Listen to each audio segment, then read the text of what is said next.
त्यांना गुंगी गुडिया असं म्हणून ताईंना जर म्हणत असतील तर ह्याच्यासारखं अगदी काय कोणत्या भाषेत त्यांना सांगावं. मी एक गावठी माणूस आहे, काही बोलून जाईल, पण अशा पद्धतीनं चुकीचं बोलू नये. कारण दादांना जाऊ आज पाच महिने 6 महिने अजून नीट कार्यकर्ते का जे चांगल्या मोठ्या सभांमध्ये स्पीच देत होते अशा कार्यकर्त्याला सुद्धा आता आम्ही मधून आलो 4 वेळा दादांवरच बोलतो. तर ह्या तर एवढ्या मोठ्या दुःखातून जेव्हा हे सगळं सांभाळायचं तर त्यावेळेला त्यांना म्हणा आणि तुम्ही त्या माऊलीला एक आधार देण्याऐवजी तुम्ही त्यांच्या दुःखात पुन्हा त्याला कुठंतरी घसरता, मीठ टाकता, त्याची आग करता, म्हणजे त्या कुटुंबाला पुन्हा दादाची आठवण होत असेल. आणि गुंगी गुडिया म्हणताना पूर्वी इंदिरा गांधींना का ज्या इंदिरा गांधी आजही आपण सगळेजण म्हणतो का महिलांमध्ये इंदिरा गांधी, भविष्यातही अशाच पद्धतीने इंदिरा गांधी का ज्या तुमच्या आपल्या सगळ्यांच्या नेत्या आणि तुमच्या पक्षाच्या तर नेत्या का त्यांच्या नावावरच आपण सगळे एवढे मोठे झालो. त्यांनाही त्यांचा विरोधी पक्ष त्यावेळेला गुंगी गुडिया म्हणूनच म्हणत होतं. पण आज त्यांचा आपण क्षणोक्षणी आठवण करत असतो. तसंच आज जरी सुनित्राताई असतील तर त्या आज एवढ्या मोठ्या दुःखात असल्यामुळे आज ना उद्या त्या समाजासमोर येतील. समाजाच्या अपेक्षा दादांच्या अप्रोक्ष आता ताईंच्या माध्यमातूनच पूर्ण होतील.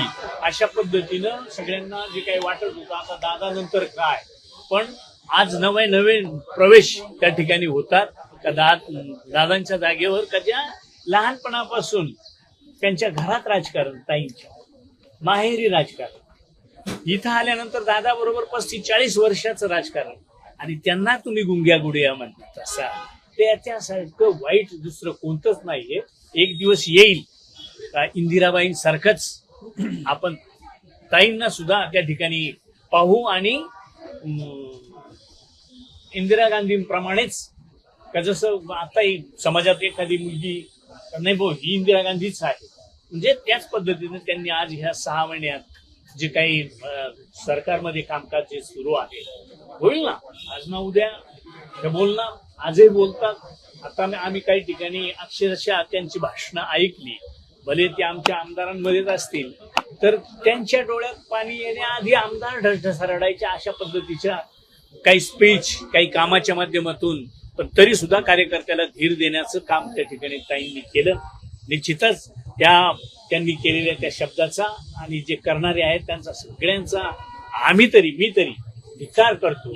आणि त्यांना म्हणा अशा पद्धतीनं महिला आज देशाच्या राष्ट्रपती मुर्मूताई आहेच ना, चालवतात, देश चालवतात, देशाचा कारभार पाहतात.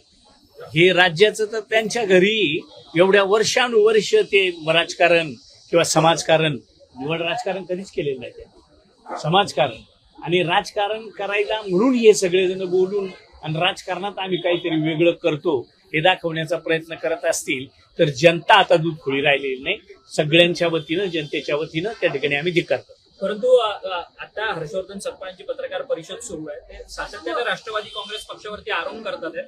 ते म्हणतात आहेत की राष्ट्रवादी काँग्रेस पक्ष हा अमित शहाच्या ताटाखालचं मांजर बनलाय का, अशा पद्धतीने प्रश्न उपस्थित करतात. राष्ट्रवादी काँग्रेस पक्षाचं दिवसेंदिवस जी वाढ होते, अमित शहा साहेब हे त्यांचे आपले सगळे देशाचे नेते आहेत, पंतप्रधान महोदय हे देशाचे नेते आहेत, म्हणजे आपण त्यांच्याकडे कामाला जायचं.